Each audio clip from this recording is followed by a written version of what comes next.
Yes, Kenya. Tamu sana, tamu sana, tamu sana, yes. Let's have a look at a very interesting story here. Ruto promises to abolish HELB, set up funding body. If you go through that story, Ruto promised to abolish HELB and activate funding and to establish National Skills and Funding Council to connect the two levels in order to provide a credit transfer framework and to support academic progression. The National Education Fund will mobilize grants, bursaries, and scholarships from private and public sponsors to cover non-tuition costs. To bridge the current higher education funding gap of up to 45%, the government will establish the National Skill and Funding Council that amalgamates HELB, TVET, and University Funding Board. And then the story continues. While ringing in the new year at State House in Mombasa, Ruto said the government intends to invest more money in the sector to give it a new life. Yes. If you dig deep into the story, William Ruto is making it very clear that his government will do away with HELB, and instead the government will create a council that will mobilize funds and that will now be acting on behalf of HELB. Last year, immediately after William Ruto came to power, Ezekiel Machogu, CS for Education, caused a lot of anger among university students when he made it very clear that the government was contemplating on withdrawing state funding to universities and these colleges. And now, William Ruto is making it very clear that indeed his government is doing away with the HELB loans.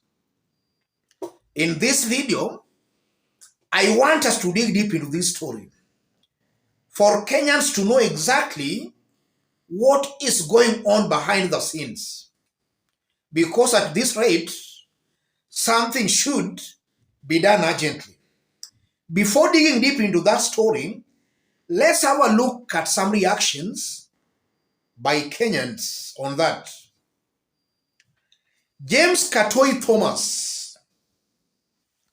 Hii ni wazimu wa kunayo sasa. Velma Kadiori.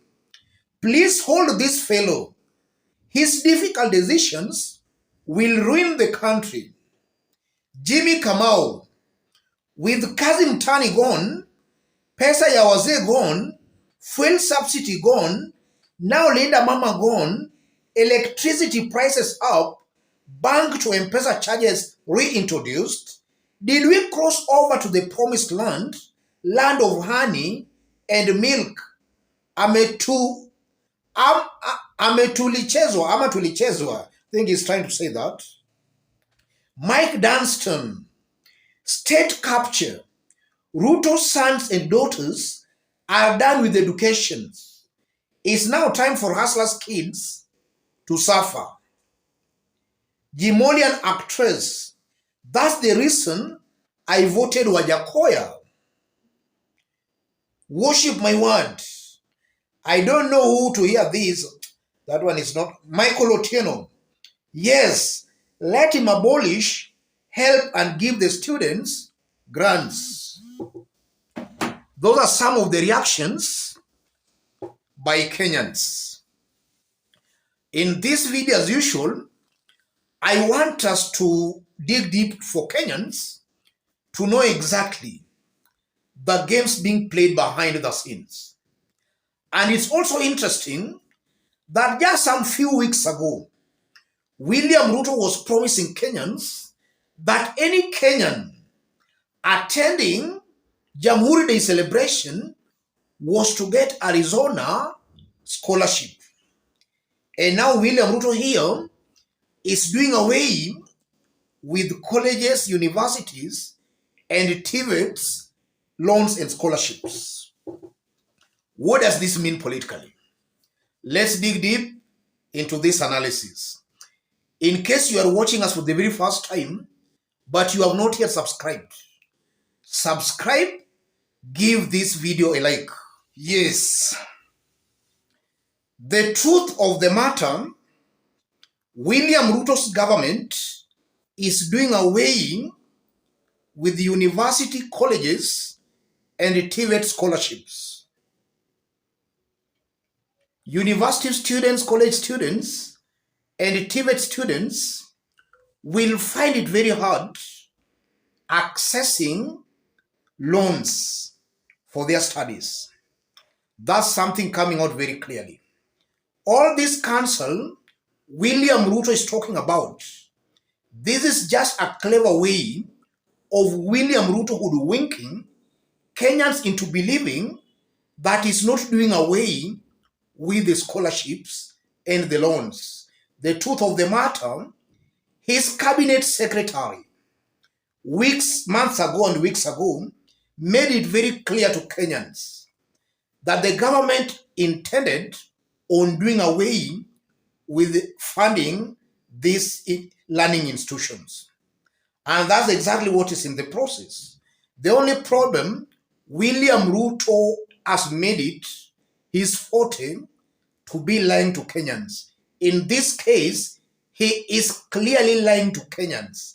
This government is abolishing HELB. HELB. Students will find it very hard accessing loans for their studies. Secondly, I'm seeing a William Ruto that is actually punishing Kenyans deliberately. If you look at what this government is doing, almost everything that has been helping the so-called hustlers, William Ruto is doing away with them. And in fact, even Kazim Tani, something that was giving employment to the so-called hustlers, Ruto's government did away with it. In Wamama, there was this fund that was being given to the elderly and those who are with the disabilities. That fund, or rather, that has also been done away with. All subsidies that were helping Kenyans, those ones have all been done away with.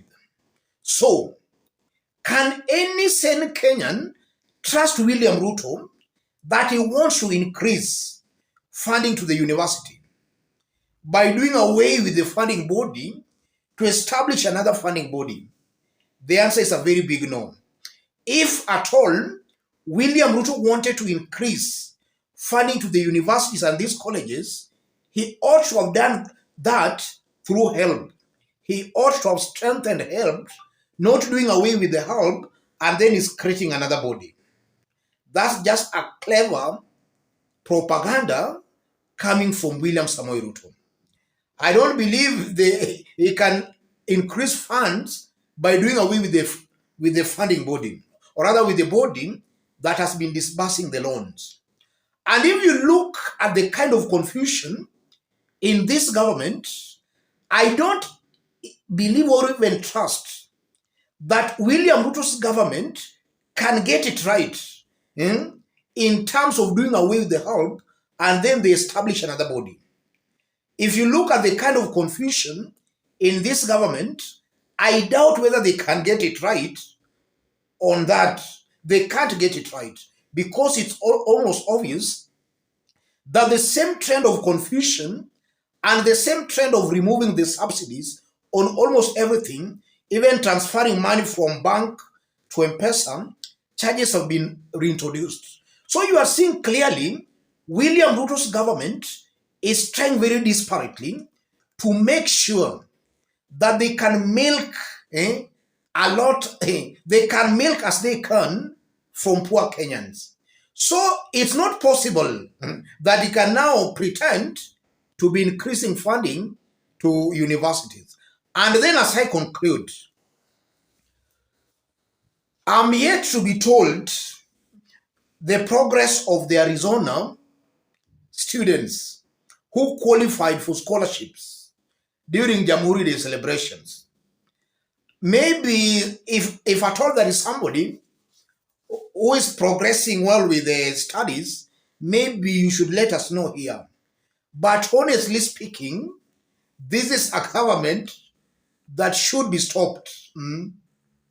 Kenyans should come out in their thousands, in my honest opinion, to tell William Ruto, Mr. President, that the president, you are getting it wrong.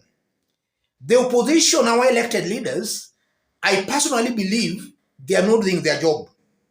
The elected leaders, members of parliament, as the mayor, they are all missing it. In fact, it's very interesting that some are even pledging to work with the same government. A government oppressing the poor masses. Kenyans should themselves wake up to tell William Ruto, Mr. President, you are getting it completely wrong. Let's meet in our next analysis. In case you have not yet subscribed, kindly subscribe.